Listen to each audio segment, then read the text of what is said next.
야, 너네 최저임금 받고 한번 살아봐. 한 달 못 살걸? 물가 올라서 너무 힘들어. 왜 우리만 힘들어야 되냐? 이미 저임금인데 업종 차등 걸 얼마나 더 깎게? 난 안 괜찮다. 하나부터 10까지 너무 화가 나. 소상공인 핑계 대지 마라. 네가 가진 게 많겠니? 내가 가진 게 많겠니? 알면서도 모른 척하지만 노동자와 소상공인 이렇게 우리끼리 머리를 맞대고 생각을 한번 해보자고. 월세는 따박따박 받아. 가맹수수료 내릴 줄 몰라. 노동자 최저임금 동결로 해결되겠어? 말도 안 되지. 근데 우리가 입장을 바꿔서 생각을 해보자고. 물가 올랐는데 임금이 그대로면 쓸 돈도 없어서 더 안 쓰지. 쓰겠어? 아니지. 세상엔 말이야 코로나에 돈 번 놈이 있다. 이런 게 불평등한 거야. 짜증나잖아. 누가 더 짜증나? 노동자? 소상공인? 아이 그냥 우리가 속고 사는 거야. 우리끼리 싸우는 동안에 돈 버는 놈 있어. 그게 누구냐면 대기업 건물주 스컬. 올려줘 최저임금.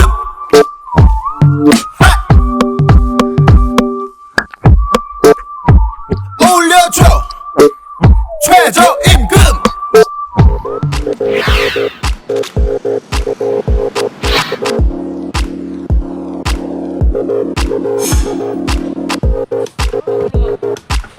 첫째 아이가 특히 사과를 좋아합니다.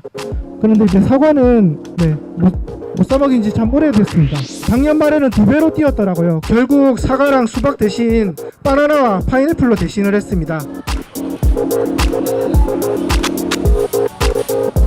저도 최저임금 수준의 급여를 받고 있어서 하루 임금이 채 10만원도 되지 않습니다. 윤석열 대통령이 며칠 전에 대통령실 안에 저출생 수석실을 만들라고도 했다는데, 진짜 저출산 문제를 해결하고 싶다면 최저임금 인상이 가장 빠른 방법이라고 생각합니다. 많은 사람들이 먹고 살만해지고 미래에 대한 불안이 없어지면 그래도 애를 좀 낳을 생각을 해보지 않겠습니까?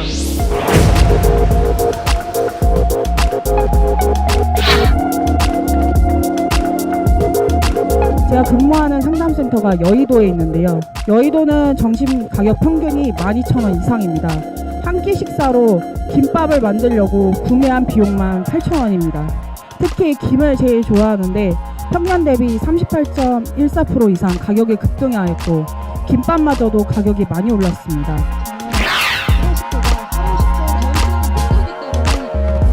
제 월급의 70% 이상은 월세와 대출이자, 공과금, 교통비 등으로 고정비용으로 지출하고 있습니다. 부모님께서 과일 중에 사과를 제일 좋아하시는데 5개를 구매했는데 할인해서 19,800원입니다.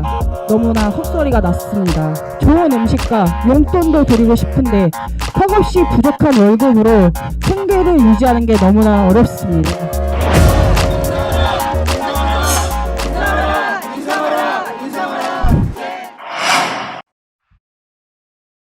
내년 우리의 최저임금은 얼마여야 할까요? 사용자 측은 최저임금 동결을 넘어 업종별로 최저임금을 차등 적용해야 한다고 주장하고 있죠. 심지어 국민의힘은 지역별로도 차등 적용하자는 법까지 발의했습니다. 만약 업종별로 차등 적용이 된다면 어떨까요? 사람들이 해당 업종에서 일하고 싶을까요?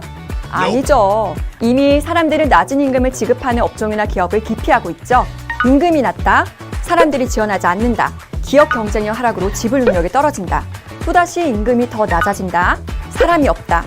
이 같은 악순환이 현재 진행형이라는 거죠. 최저임금을 차등 적용한다면 악순환이 반복되고 최저임금 제도뿐만 아니라 우리 사회의 경제 구조가 완전히 망가지는 결과를 초래할 겁니다. 한국 사용자처럼 더 적은 임금을 주기 위해 최저임금 차등 적용을 도입한 국가는 없습니다. 사용자가 주장하는 것은 결국 우리 사회의 최저임금 제도 자체를 부정하고 훼손시키기 위한 거짓 주장에 불과합니다.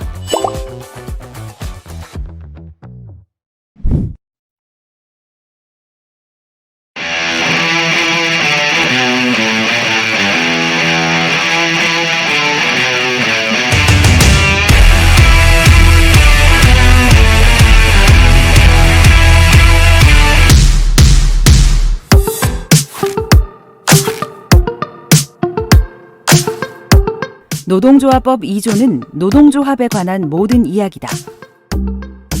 먼저 누가 노동조합을 만들지부터 이야기해보자.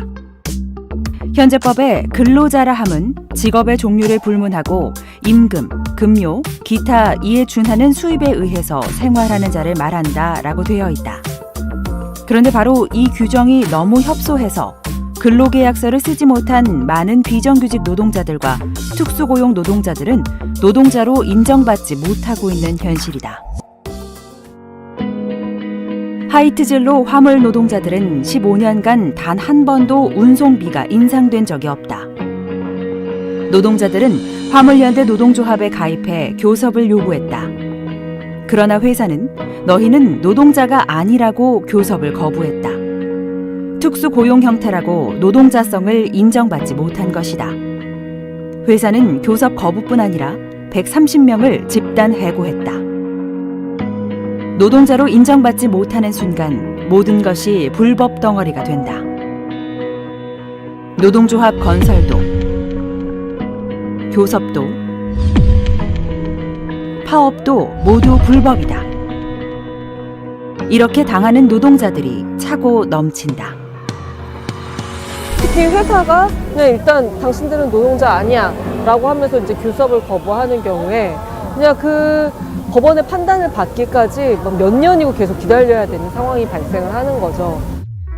물론 법으로 가면 끝내는 대부분 노동자성을 인정받는다. 그러나 최종 대법원 판결까지 5년이 넘게 걸린다. 그래서 판결이 나기 전에라도 노동조합을 조직한 노동자들은 노동자로 인정하고 노동 3권의 권리를 갖게 하자는 추정의 법칙을 적용하자는 것이다. 판결이 나오기 전이라도 처음에 이제 노조를 만들고 노조에 또 만들어진 산별노조 등에 가입을 하는 경우에는 노동조합법상의 근로자로 추정을 하고 그러면 사용자한테 단체 교섭을 요구를 하고 그랬을 때 사용자가 응해야 되고 노동조합법상 근로자로 전혀 볼 수 없다라고 하는 경우라고 판단이 되면 소송을 통해서 추정을 한 거니까 반증을 할 수 있는 기회를 부여하는 이런 조항입니다. 노동조합을 만든 내가 누구와 교섭하나? 당연히 나의 노동 조건을 결정하는 사용자이지. 그러나 어떤 노동자에게는 2명의 사용자가 있다. 노동 조건을 실질적으로 결정하는 진짜 사용자와 전혀 결정권이 없는데도 사용자인 가짜 사용자가 있다. 대우조선은 엄청난 다단계 구조 속에서 사용자의 이윤 착취가 극악한 곳이다. 당하다 결국 대우조선 하청 노동자들이 5년 전에 30% 깎인 임금을 다시 원상 회복해 줄 것과 안전을 위한 최소한의 요구를 하고 나섰다. 합법적인 교섭이 1년 반 동안 이어졌다. 그러나 교섭은 언제나 너무 허무했다. 거의 1년에서 한 1년 반 정도 교섭을 했지만 사실 교섭 시간이 한 5분 정도밖에 안 됐어요. 왜냐하면 하청업체 대표들이 일관되게 하는 이야기는 업체 대표들이 할 수 있는 건 아무도 없다. 이런 이야기였어요. 결국 노동자들은 법에서 허용한 파업에 돌입했다. 실제로 이제 우리 하청 노동자들에 대한 임금이나 노동 조건을 결정하고 또 실제로 그렇게 집행하고 있는 원청에다가 우리 요구안을 이야기를 하고 교섭을 이야기하자고 했지만 실제로는 교섭이 전혀 안 되었습니다. 합법적인 교섭에는 어떤 사용자도 응하지 않고는 불법 파업으로 인해 손해가 났다고 지금 노동자들에게 470억을 갚으라고 하고 있다. 이런 어처구니 없는 일이 지금 대한민국에서 판을 치고 있다. 정부가 결국 국제통화기금 IMF에 구제 금융을 신청하게. IMF 이후 우리나라는 고용관계가 많이 달라졌다. 원청이 다 결정하면서 형식적인 바지 사장을 둬서 업체를 통해 월급을 주며 관리한다. 지금 수많은 노동자들이 이런 고용구조에 속해 있다. 이런 현실이 법에 반영되도록 원청을 사용자로 간주하는 경우들을 법에 넣는 개정을 요구하고 있다. 원청이 근로자의 노동조건, 수행 업무, 노조활동 등에 대해서 사실상의 영향력 또는 지배력을 행사를 하거나 행사를 하지 않았더라고 하더라도 보유하고 있는 경우, 이런 경우에는 원청을 사용자로 본다라는 조항이죠. 노동자가 노동조합을 만들고 교섭을 요구해서 사용자가 교섭 테이블에 나왔다. 그런데 교섭으로 도저히 안 되면 쟁의 행위를 할 수밖에 없다. 이때 쟁의의 대상이 되는 것이 지금 법으로는 생각보다 적다. 노동 조건에 대해서만 쟁의 행위를 할 수 있게 되어 있다. 때문에 노동자가 그 외의 것을 요구하며 쟁의 행위를 하면 불법이다. SPC 하청 노동자가 일을 하다가 사망했다. 바로 옆에서 같이 일을 하던 노동자들이 작업 중지를 요구하면서 파업을 했다. 불법이다. 작업 중지는 노동쟁의의 대상이 아니기 때문이다. 구조조정으로 집단 해고가 발생하거나 노동조합 활동을 이유로 해고를 당해서 쟁의 행위를 한다. 부당해고 처리하라! 부당해고 처리하라! 불법이다. 노동쟁의의 대상이 아니기 때문에 구조조정, 정리해고, 노조활동가에 대한 해고가 하루가 멀다 하게 일어나는 우리나라에서 저항하는 노동자의 손발을 다 묶어버리고 입에 재갈을 물리는 일이 버젓이 자행되고 있다. 정리해고 같이 집단해고의 문제가 있기 때문에 이런 것들을 포함을 해서 이런 것들도 이제 노동쟁의의 대상으로 삼을 수 있다라는 것이고요. 사업 재편 등에 따라서 노동자의 노동조건, 근로자의 지위 이렇게 변동이 되는 구조조정 과정에서도 노동자들의 의사가 반영될 수 있도록 노동쟁의 대상으로 삼아야 된다.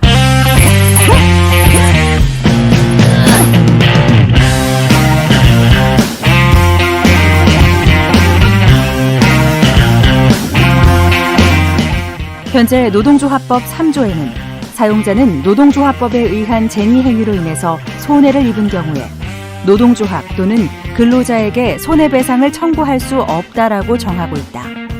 그러나 현실은 바로 그 노동조합법에 의거해 상상을 초월하는 거액의 손해배상을 사용자가 노동조합과 노동자에게 물리고 있다.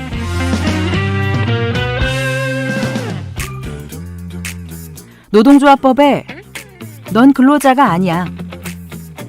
난 사용자가 아니야. 그것은 노동쟁의 대상이 아니야.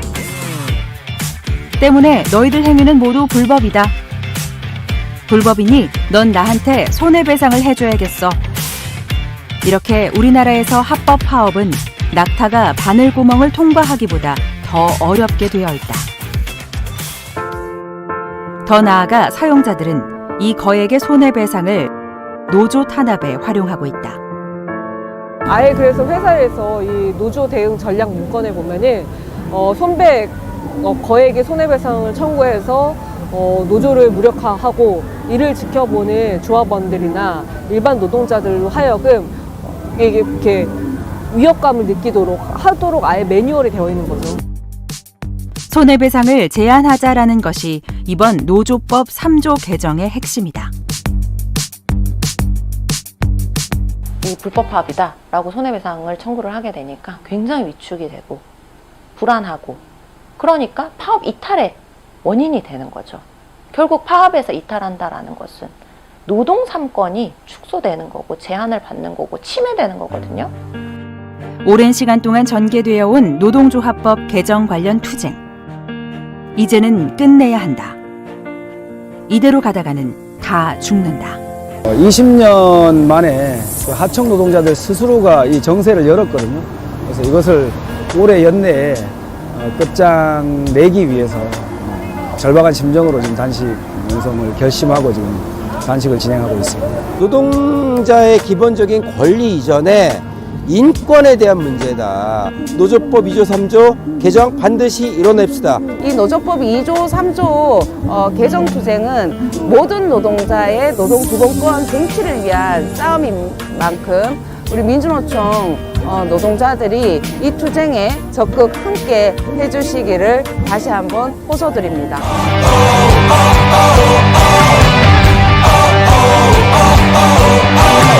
힘든 시간들이지만 나눠줄 수 있어. 언제까지 난 나를 믿고 사랑할 내가 있잖아. 저기 너와는 사람들 속에 너의 시선을 느껴. 놓치지 않아. 바로 지금이야. 날 부르는 바람의 함성을 향해 하늘을 향해 내 몸 던져. 내가 있어. 가슴 벅찬 열정을 끌어안고 벅차올라 외치고 싶어.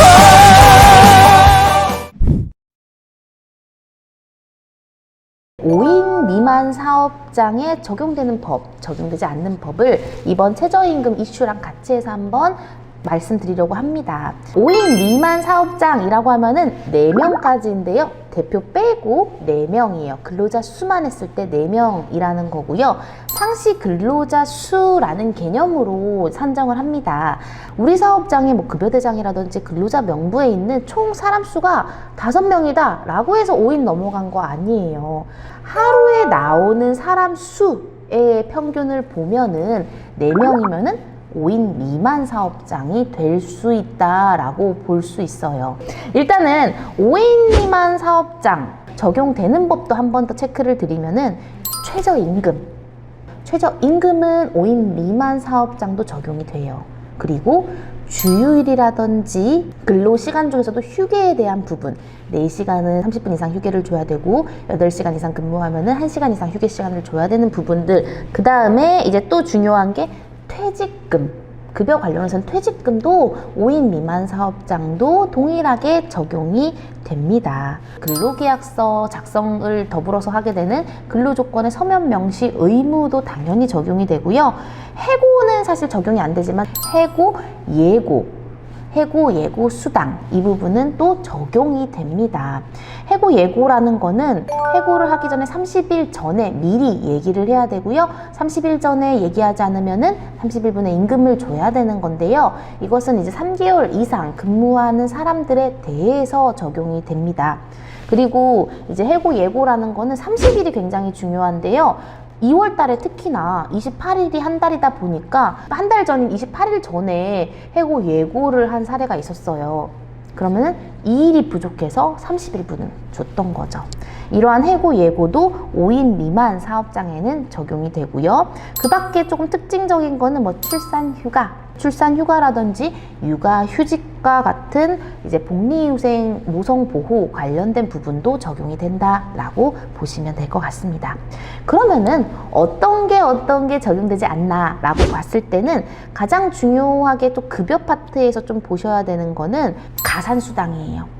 우리가 소정근로시간을 넘는, 그리고 1일 8시간, 1주 40시간을 넘는 시간을 우리가 연장근무라고 표현을 하는데요. 이러한 연장근무에 대해서는 1.5배 가산임금이 주어집니다. 근데 5인 미만은 적용되지 않습니다. 유노동 유임금, 무노동 무임금이에요. 일하면은 일한 만큼만. 그럼 일하지 않으면은 안 줘도 된다라는 건데요.